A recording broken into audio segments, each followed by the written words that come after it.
Hello dear students, you are welcome to my YouTube channel Rashid Anjum sir junior foundation.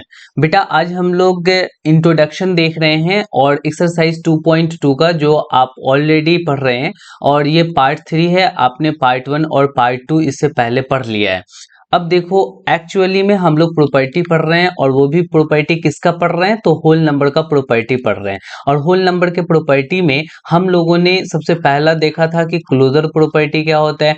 फिर हम लोगों ने बात किया था कि कॉम्यूटेटिविटी क्या होता है। तो कॉम्यूटेटिविटी क्लोजर देखने के बाद में हम लोगों ने एक और प्रॉपर्टी को डिस्कस किया था जो था एसोसिएटिव। ठीक है, तो ये कॉम्यूटेटिव, एसोसिएटिव और क्लोजर, इन तीन प्रॉपर्टीज को हम लोगों ने डिस्कस किया हुआ है। और आज हम लोग डिस्कस करने वाले हैं distributivity of multiplication over addition and subtraction. Add और सब्ट्रैक्ट करेंगे तो हम कैसे मल्टीप्लिकेशन को डिस्ट्रीब्यूट करेंगे, एग्जैक्टली इसी को हम लोग आज देखने वाले हैं। तो ये बहुत आसान है, बस थोड़ा सा ध्यान दे लेना बेटा, आपको समझ में आ जाएगा।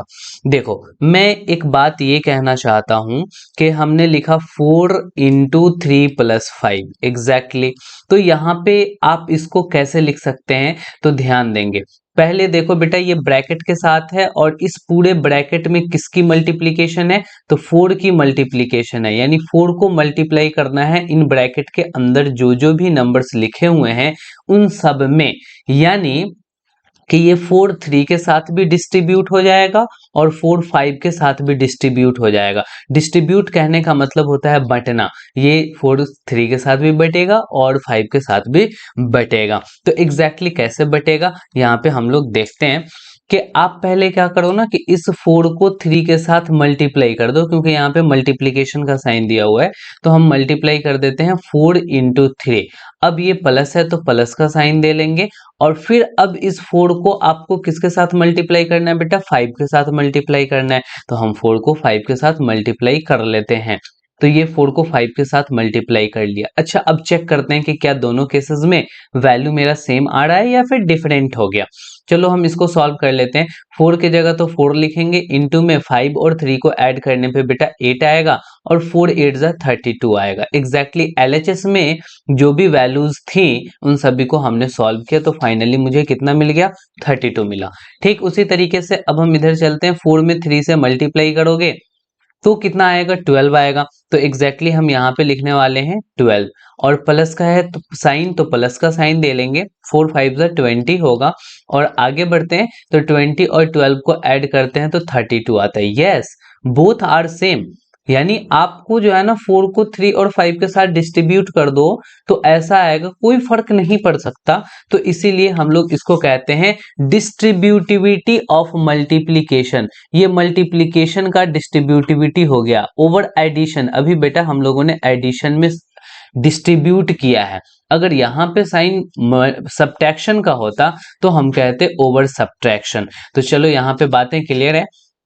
तो इन जनरल हम लोग इसको कैसे लिख सकते हैं, तो ऐसे लिख सकते हैं कि कोई एक होल नंबर ए है, उसकी मल्टीप्लिकेशन b प्लस सी से है।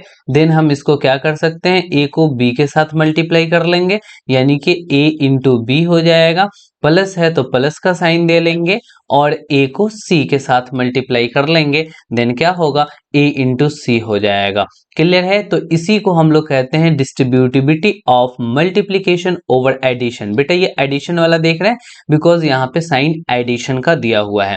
अच्छा ये देखो, आपको दोनों तरफ से ध्यान रखना है कि अगर ऐसे मल्टीप्लाई में है देन आपको क्या करना है, डिस्ट्रीब्यूट कर देना है। और अगर डिस्ट्रीब्यूट हो रखा होगा देन आपको ऐसे मल्टीप्लाई में भी कन्वर्ट करना आना चाहिए। और कैसे कन्वर्ट करते हैं, तो मैं एक क्वेश्चन ले लेता हूं और उस क्वेश्चन के अकॉर्डिंग तुम्हें कन्वर्ट कर करके दिखाता हूं। ठीक है, देखो हमने क्या किया ना कि एक क्वेश्चन इस तरीके से ले लिया कि 4 इंटू 3 और प्लस में नहीं 4 इंटू 3 नहीं ले लो बेटा, तुम सेम टू सेम क्वेश्चन हो जाएगा।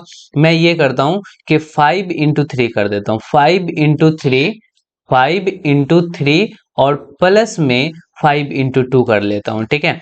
अब देखो ये 5 क्या है, 3 के साथ भी डिस्ट्रीब्यूट हो रखा है और ये 5 2 के साथ भी डिस्ट्रीब्यूट रखा है और प्लस का साइन है, यानी एक टर्म यहाँ है, दूसरा टर्म यहाँ है और 5 3 के साथ और 5 2 के साथ डिस्ट्रीब्यूट हो रखा है। देन हमें क्या करना है कि इस 5 को बेटा कॉमन निकाल लेना है। तो इसमें से ये वाला 5 और ये वाला 5 यहाँ कॉमन निकल जाएगा। कॉमन निकलने के बाद इस पूरे टर्म में क्या बचेगा बेटा, 3 बचेगा। तो ब्रैकेट दे करके 3 लिख लेंगे, प्लस का साइन है तो प्लस लिखेंगे। फिर इस पूरे टर्म में आपने तो 5 कॉमन निकाल लिया, देन क्या बचेगा, 2 बचेगा। तो एग्जैक्टली यहाँ पे हम लोग 2 लिख लेंगे। तो बिल्कुल इन दोनों को आप ऐसे कर कर करके लिख सकते हैं। तो आपने क्या किया ना, अब इसमें उल्टा, अगर ऐसा हो तो ऐसा कन्वर्ट करना सीख लिया और ये है तो इसको कन्वर्ट करना तो तुम्हें आ ही गया। तो हम लोग यहाँ पर डिस्ट्रीब्यूटिविटी देखे हैं, मल्टीप्लीकेशन का ओवर एडिशन अभी हम लोगों ने चर्चा किया है। अब सब्ट्रैक्शन में आप देख सकते हैं, हम चलते हैं नेक्स्ट पेज पे। होता क्या है कि अगर कहीं पे लिखा हुआ है 5 और इनटू में 9 - 3, तो एग्जैक्टली आप इसको कैसे डिस्ट्रीब्यूट कर सकते हो, एक बार 5 को 9 के साथ मल्टीप्लाई कर दो तो यहाँ पे हो जाएगा 5 × 9, ठीक है। अब माइनस का साइन दे रखा है तो देन यहाँ पे माइनस का साइन दे दो और यहाँ पे फिर क्या करो, इस 5 को एक बार 3 से मल्टीप्लाई कर दो तो ये हो जाएगा 5 × 3। तो यहाँ डिस्ट्रीब्यूट, अच्छा इसको भी सॉल्व करके देख लो क्या सही आ रहा है। देखो इस दोनों के बीच में कभी कभी मल्टीप्लाई का साइन दिया हुआ रहेगा और कभी कभी ना भी दिया रहेगा, और अगर ना दिया रहे देन तुम्हें क्या समझना है कि मल्टीप्लिकेशन का साइन होगा। तो अब हम इसको सॉल्व कर लेते हैं। तो सॉल्व कर लेते हैं तो ये बेटा 5 हो जाएगा और 9 - 3 एग्जैक्टली क्या होगा, 6 होगा। 5 6 30 आएगा। इसको सॉल्व करते हैं, 9 5 45 होगा और माइनस में 5 3 15 करेंगे तो एग्जैक्टली 30 आएगा। देख रहे हो, इधर भी 30 आया, इधर भी 30 आया। इट मीन्स हमें ये पता चला कि अगर कोई एक होल नंबर a है और उसको मल्टीप्लाई किया जा रहा है, बेटा किससे मल्टीप्लाई किया जा रहा है, तो b - c से मल्टीप्लाई किया जा रहा है।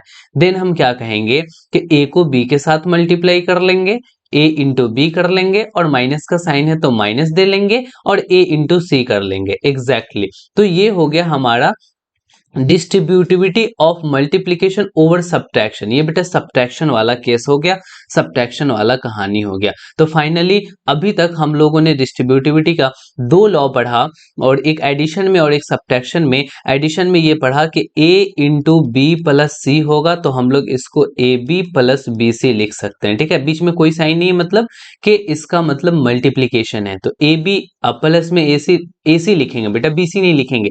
यहाँ पे गलती हो गई, यहाँ पे क्या करेंगे, a को b और a को c से करेंगे तो यहाँ पे हो जाएगा ab + ac। और दूसरा हमने सब्ट्रैक्शन के लिए क्या सीखा कि कोई होल नंबर a है और उसको b - c से मल्टीप्लाई कर रहे हैं, देन हम उसको क्या कर सकते हैं, ab - ac कर सकते हैं, ab - ac कर सकते हैं। ये बेटा तुमने एडिशन में सीख लिया कि कैसे हम लोग डिस्ट्रीब्यूट करेंगे, और ये तुमने सब्ट्रैक्शन में सीख लिया है। तो एग्जैक्टली क्लियर हो गया। तो इन दोनों बातों को तुम ध्यान में रखोगे, distributivity of multiplication over addition and subtraction. Clear है। चलो एक दो छोटी बातें और है, उसको भी समझ लो। अब देखो आपको यहाँ पे एक बात ये समझना है कि एडिटिव आइडेंटिटी क्या होता है। तो फटाफट से चलो हेडिंग लगा लो, एडिटिव आइडेंटिटी। तुम लोग भी अपने नोटबुक में हेडिंग लगा लो, एडिटिव आइडेंटिटी। बेटा नोट्स बनाते हो कि नहीं, नोट्स बनाना बहुत जरूरी है। अगर नोट्स नहीं बनाओगे देन तुम रिवाइज कहाँ से करोगे। तो हमारे साथ पढ़ते चलो और वीडियो को पॉज कर कर कर करके और नोट्स बनाते हुए चलो, ताकि तुम अच्छे से रिवीजन कर पाओगे और सारी बातें तुम्हारे दिमाग में चलती रहेंगी। देखो एडिटिव आइडेंटिटी क्या होता है, इसको समझने के लिए तुम यहाँ से समझ सकते हो।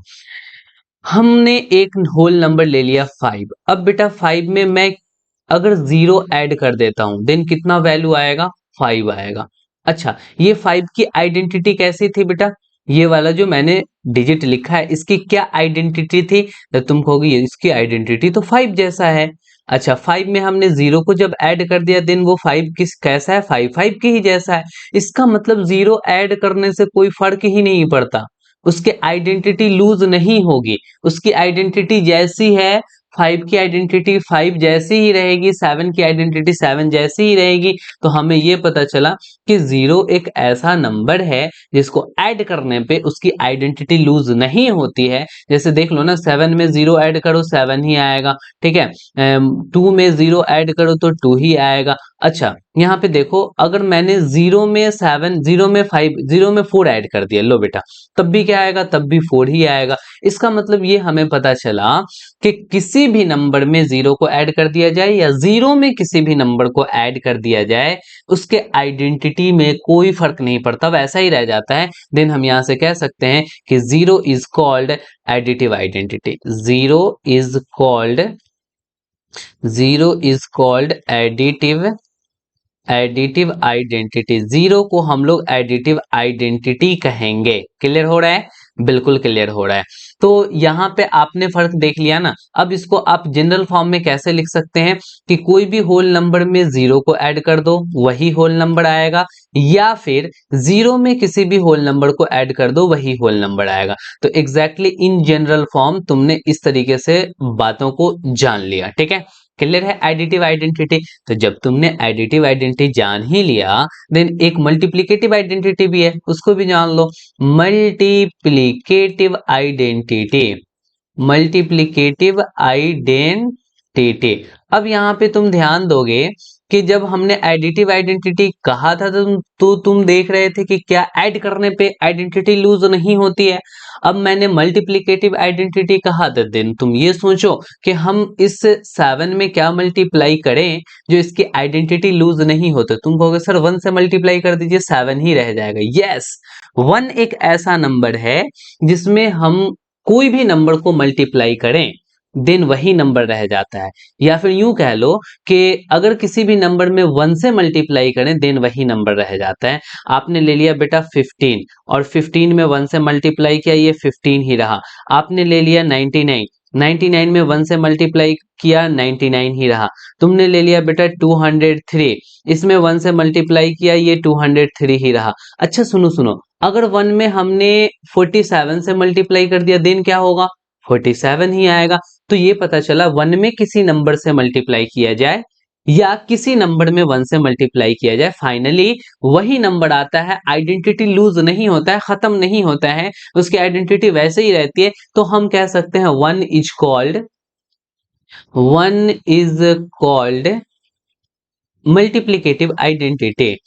मल्टीप्लिकेटिव मल्टीप्लिकेटिव आइडेंटिटी, ठीक है। यहां से तुमने समझ लिया कि मल्टीप्लिकेटिव आइडेंटिटी क्या होता है। तो इन जनरल तुम कैसे कह सकते हो कि किसी भी नंबर में 1 से मल्टीप्लाई करो वही नंबर आएगा, या फिर 1 से किसी भी नंबर में मल्टीप्लाई करो, देन वही नंबर आएगा। क्लियर हो रहा है? तो चलो, यहां से आपने मल्टीप्लिकेटिव आइडेंटिटी को भी सीख लिया। तो ओवरऑल हम लोगों ने क्या क्या सीखा, तो यहां पर आप ध्यान देना। सबसे पहले हम लोगों ने देखा कि क्लोजर प्रॉपर्टी क्या होता है। क्लोजर प्रॉपर्टी, ठीक है। क्लोजर प्रॉपर्टी में हम लोग ये देखते थे कि अगर दो नंबर को मल्टीप्लाई करते हैं होल नंबर को, तो होल नंबर ही आता है। ऐड करते हैं दो होल नंबर को, तो होल नंबर ही आता है, तो क्लोज्ड है। और अगर नहीं तो वो क्लोज्ड नहीं है। क्लोजर प्रॉपर्टी के बाद हम लोगों ने कॉम्यूटेटिव प्रॉपर्टी देखा, या फिर यूं कह लो कि कॉम्यूटेटिव लॉ देखा। कॉम्यूटेटिव लॉ में हम लोग ऑर्डर की बात करते थे, ठीक है। A plus b is equal to b plus a into b is equal to b into. बेटा हमने कॉम्यूटेटिव लॉ में ये देखते थे कि a plus b is equal to b plus a. अगर ऐसा हो रहा है देन ये कॉम्यूटेटिव है, वरना ये कॉम्यूटेटिव नहीं होगा। उसके बाद हम लोगों ने क्या देखा, एसोसिएटिव प्रॉपर्टी, या फिर यूं कह लो कि एसोसिएटिव लॉ। और ये जो एसोसिएटिव लॉ है, इसमें हम लोगों ने ग्रुपिंग की बात की थी। a प्लस बी प्लस सी अगर दो बार लिखा हुआ है, देन हम पहले दोनों की ग्रुपिंग कर लें या बाद वाली दोनों की ग्रुपिंग कर लें, बात बराबर है। ये सब मैंने एडिशन में दिखा रहा है बेटा। अब तुम्हें क्या है ना कि मल्टीप्लिकेशन में भी देख सकते हो, डिवीजन में भी देख सकते हो, जिसमें देखना है देख लेना। एसोसिएटिव के बाद हम लोगों ने आज देखा डिस्ट्रीब्यूटिविटी। डिस्ट्रीब्यूटिविटी, ठीक है। और ये डिस्ट्रीब्यूटिव लॉ भी कह सकते हैं। तो डिस्ट्रीब्यूटिव लॉ में हम लोगों ने क्या देखा कि अगर a इंटू बी प्लस सी है, तो एग्जैक्टली ए बी प्लस में ए सी लिख सकते हैं, ठीक है। उसके बाद हम लोगों ने एडिटिव आइडेंटिटी देख लिया। एडिटिव आइडेंटिटी, एडिटिव आइडेंटिटी हम लोग किसको बोलते हैं? तो बेटा 1 को एडिटिव आइडेंटिटी बोलते हैं। ऐसा बिल्कुल भी नहीं है बेटा, जीरो है, जीरो। ठीक है, तो यहाँ पे हम लिख देंगे जीरो। अच्छा, उसके बाद हम लोगों ने मल्टीप्लिकेटिव आइडेंटिटी को भी देखा। Multi multiplicative multiplicative identity. अब मल्टीप्लिकेटिव आइडेंटिटी कौन है? तो मल्टीप्लिकेटिव आइडेंटिटी कहोगे क्योंकि 1 है, क्योंकि 1 को मल्टीप्लाई करने से कोई फर्क नहीं पड़ता। इतनी सारी प्रॉपर्टीज को हम लोगों ने 3 लेक्चर में देखा है। अब क्या है ना कि तुम एक्सरसाइज 2.2 को बनाने के लिए एकदम से एलिजिबल हो। 2.2 एक्सरसाइज बहुत अच्छे से तुम बना सकते हो, तुम बना करके रखना। मैं नेक्स्ट लेक्चर में इसको पूरी की पूरी सॉल्यूशन को लेकर करके आऊंगा और उसको सॉल्व भी कराऊंगा, और फिर आप मैच करना कि आपने कितना सही किया, कितना आपने गलत किया। ठीक है, फिर मिलते हैं हम नेक्स्ट लेक्चर में। अगर आप सब्सक्राइब नहीं किए हैं हमारे चैनल को, केवल हमारे वीडियोस देखते हैं, तो प्लीज मेरे चैनल को सब्सक्राइब भी कर दीजिए और अपने फ्रेंड के साथ शेयर भी कीजिए, एंड कमेंट और लाइक तो जरूर कीजिएगा। ठीक है, ओके, बाय, गुड नाइट।